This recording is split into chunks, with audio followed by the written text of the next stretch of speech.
Hello friends, आपण मानक मो चैनल में स्वागत जनाऊँगी। आपण मानक ये वीडियो रे मु कहबी मैजिक कार्ड विषय।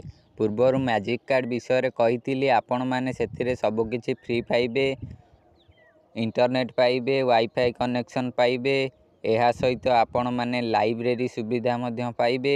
एपरी विभिन्न प्रकार सुविधा से मैजिक कार्ड रे छात्र छात्री मानक मिलिबो।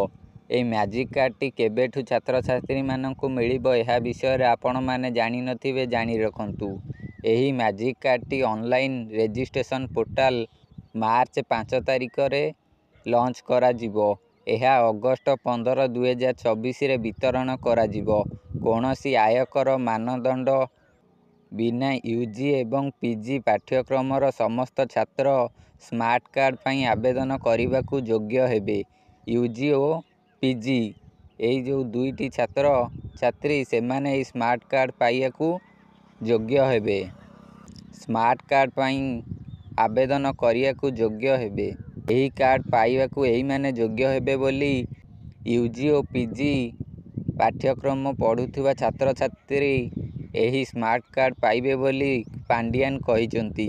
कार्यक्रम समय रे छात्र मानक सहित जोगाजोग बैंक अकाउंट रे मंजूरी आदेश एवं क्रेडिट ग्रहण करी आनंदित।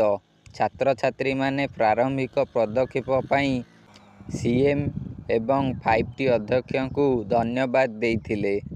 आपण माने जदि यूजी कि पीजी पाठ पढ़ुचंती तेबे आपण माने स्मार्ट कार्ड को पाई परिबे।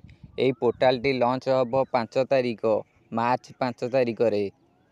मार्च 5 तारिख लॉन्च हबो।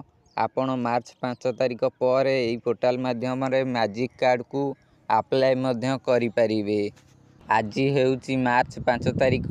आजिठू पोर्टल लॉन्च करि दिया जाइथिबो। आपण माने जदि यूजी एवं पीजी छात्र छात्री अटंती तेबे स्मार्ट कार्ड पई आवेदन करंतु। यह सहित ए वीडियो को लाइक करी मो चैनल को सब्सक्राइब कर दियंतु।